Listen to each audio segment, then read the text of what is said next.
Welcome back, boxing fans, to another great show with Sean on Boxing. I'm at the laundromat on Chinese New Year, wearing my red Xinyan Kuai Le, motherfuckers. May everybody have a fantastic, prosperous 2025. So, obviously, we saw people start to respond to Eddie Hearn's foray into Inoue hate. All to cap for MJ Akhmedov. And anyone that watches my channel knows that I'm a fan of Uzbekistani boxers, so I had no problem with him. Actually, I'm a fan of him. When he was in line to fight Stephen Fulton for Undisputed, I was picking him to beat Stephen Fulton. I felt he was a better overall fighter, better amateur pedigree, better speed and power, and I felt he would be too much for Fulton. But that didn't happen. And why didn't that happen? Primarily because of MJ's team, thus his promoter, Eddie Hearn, right? Eddie Hearn has promoted this guy from the beginning of his career, basically, and this guy is still virtually unknown. He doesn't have a country to fight out of. Obviously, Eddie Hearn promotes out of the UK. He does promote in the US, but MJ, unfortunately, doesn't have a fan base in the US, like most Uzbekistani fighters. We saw the Terence Crawford versus Madrimov fight and the poor pay-per-view numbers it put on, right? Even though the card was fucking unbelievable, and I can't imagine boxing fans who really are boxing fans not paying for that pay-per-view card, but they didn't, because Crawford was fighting some unknown Uzbekistani guy with less than 15 professional fights who they'd never watched, and they didn't know the history behind him, and they didn't care, and they just didn't bother, right? And this is a 154-pound fighter, you know, right in the midst of big name American boxing, right? Yet he couldn't move the needle. So what do you expect this 122-pound Uzbekistani fighter to do, who virtually was a unified champion, yet nobody cared? Nobody was really putting pressure on him or Stephen Fulton to fight each other for Undisputed.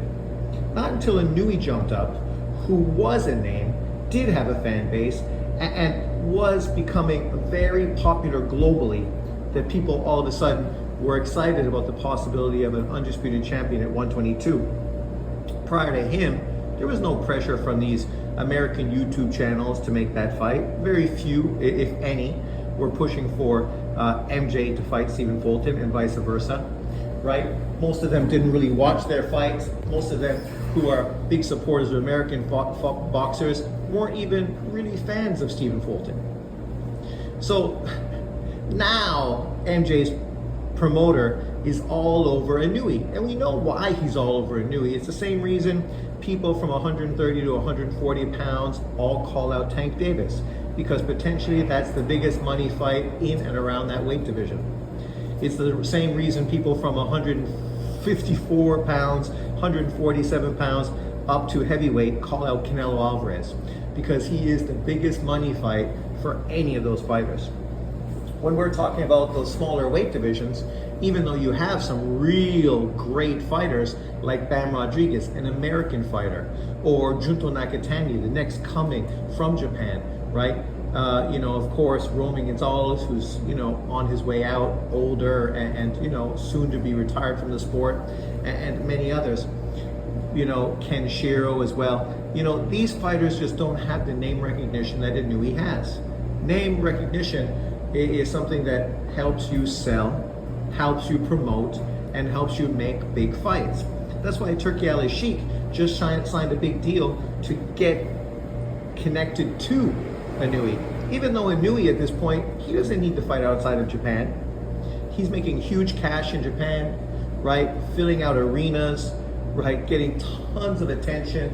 And everybody that wants to fight him is more than willing to go to Japan to fight him, because they know they're going to get paid. So he doesn't need to go to the US, even though he does have a promotional deal with Top Rank. He doesn't need to go to Turkey, Saudi Arabia to make fights either, even though, you know, if you really want to capitalize on your career as big as possible, fighting in the States and obviously working with Turkey, specifically in Saudi Arabia, they're sort of no-brainers, right? You're going to capitalize on your career while you're hot. And Inoue is definitely hot.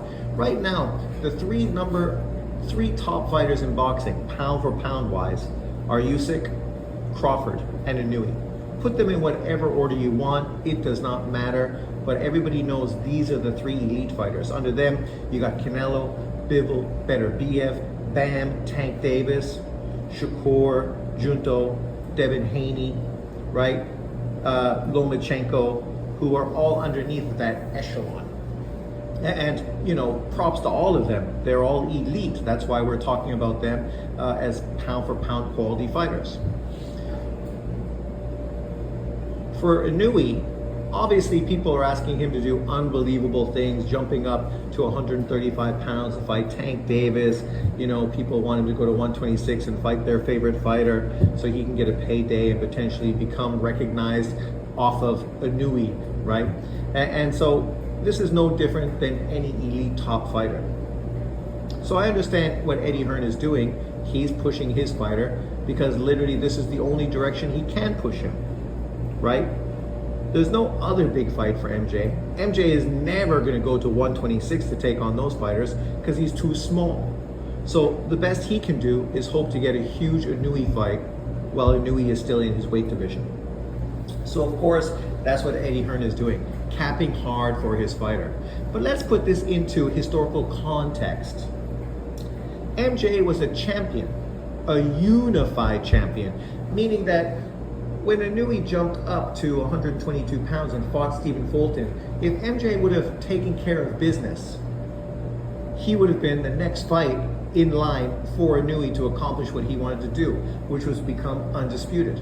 But unfortunately for him, he dropped the fucking ball. This is no different than David Benavidez at 168 pounds. Another fighter who could have unified against Zerto, he could have unified against Callum Smith, he could have unified in-house fight versus Caleb Plant.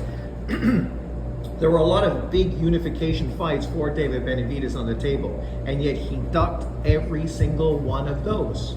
And then, of course, he would have been in line for a Canelo Alvarez fight because Canelo was chasing undisputed. But again, David Benavidez dropped the ball. He fucking lost his belt because he was undisciplined. First time because of drug use, second time because he just couldn't make the weight, right? The only people you have to blame in these situations are not Canelo and Inoue. You have to blame David Benavidez and MJ. Because when they were in position to get these huge fights, they're the ones that dropped the ball and fucking ruined the opportunity. It's no different, of course, to Deontay Wilder, who was in line to get an Anthony Joshua fight. And then he ends up losing to Parker and then ends up getting knocked out by Zhang, right? All he had to do was win one of those fights and he would have been right in line for a huge Anthony Joshua payday. But he didn't do what he had to do, right? We're not gonna hate on AJ, Canelo, or Inoue because the opponents that are calling them out, clout chasing after them, are the ones that weren't able to fucking do what they had to do, right? You have yourself to blame and nobody else but yourself. We know what Inoue's planning. Inoue has talked about fighting, of course, 3 times more this year, which would be 4 times in 2025, 4 times. But he's not a pound for pound fighter. Most guys are lucky if they fight twice a year. Some are only fighting once a year. He's gonna potentially fight 4 times this year. But yeah, we're gonna find ways to shit on him and discredit him. People are mental. But let's talk about the guy who's really at blame here. I'm not gonna talk about Inoue, hype up him, we've done that. There's no need to defend him. What we need to do is talk about MJ.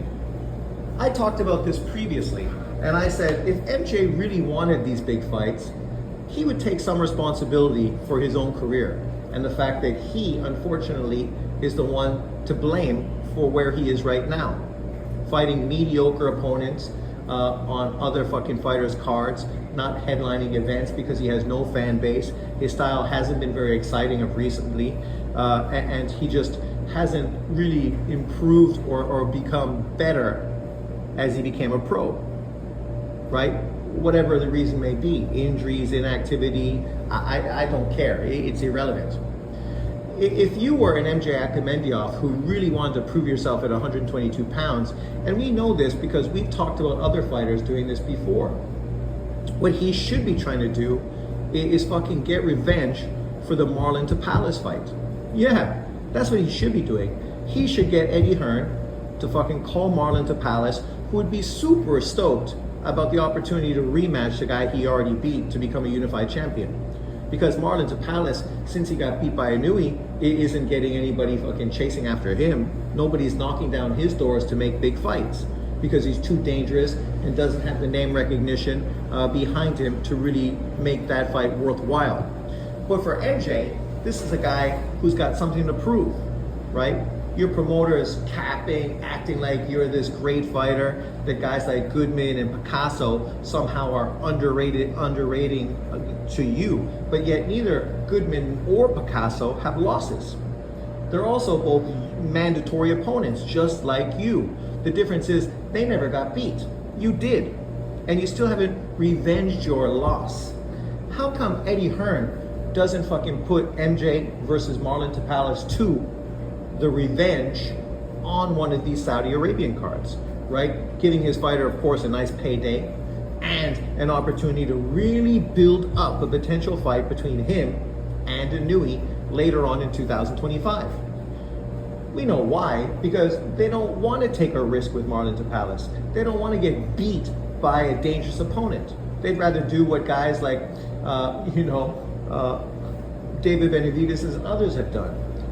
Talk a lot on social media, but yet don't take a fucking risk, right? Hoping that you'll end up falling into, the big money fight, even though you're not literally earning it. You're not proving that you deserve it. You're not going out there and trying to make a statement, right? You'd rather just sit on your fucking hands, talk all over social media, try to bemoan and downplay the guy you're chasing, whose career is light years more fucking celebrated than yours. Like literally, even if you beat Inoue, you're never gonna have the career Inoue had, because you're just not, unfortunately for you, right? You just don't have a country behind you, like Japan.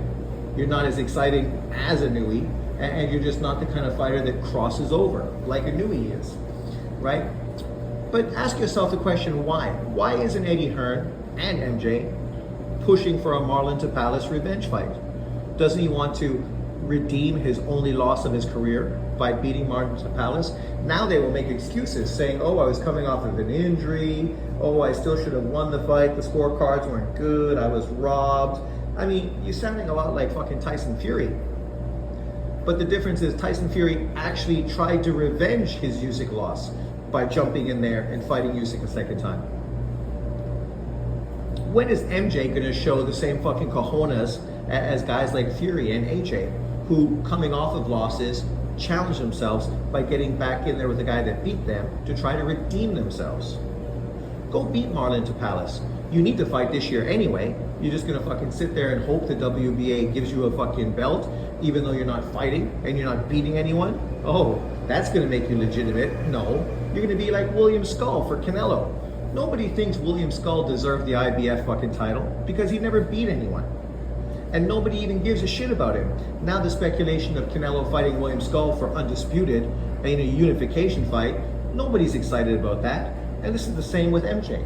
You're going to win this WBA title. Do you think this is going to make you a big draw for fucking Inoue, a guy who's potentially moving to 126 anyway? Right? Like, if he's moving to 126, why does he need fucking you at 122 for undisputed? Something he's already accomplished. And literally, he did it against Stephen Fulton, who was considered the #1 fighter, and then Marlon Tapales, the guy that literally fucking beat you. So get off your fucking hands, get off your phone, get off social media, stop clout chasing, and go fucking do something. Go revenge your fucking only career loss by beating Marlon Tapales in a sensational fashion, maybe doing it even more convincingly than Inoue did, right? And after that, people are going to be knocking down fucking Inoue's door to push for this fight.